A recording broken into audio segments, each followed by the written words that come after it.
Welcome to Burlap Teachers. Enjoy the video. In this video, I will show you how to make margarita pizza.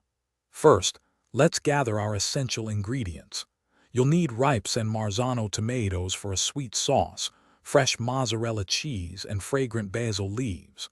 A good quality pizza dough is also key, made with fine flour and active dry yeast.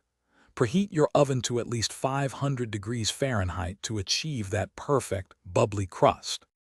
Now let's prepare the heart of our pizza, the sauce and dough.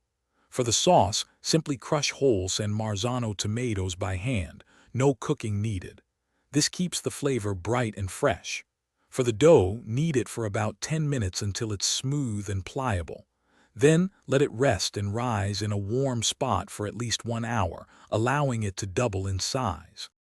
With your dough risen and sauce ready, it's time to assemble. Gently stretch your dough into a round shape, about 12 inches in diameter. Spread a thin layer of your crushed tomato sauce, leaving a 1-inch border. Distribute torn fresh mozzarella and a few basil leaves over the sauce. Bake your pizza in the preheated oven for 8 to 10 minutes until the crust is golden and bubbly. Once your margarita pizza emerges from the oven, it's almost ready to enjoy. Drizzle a little extra virgin olive oil over the top for a rich finish. Garnish with a few more fresh basil leaves to enhance its aromatic appeal.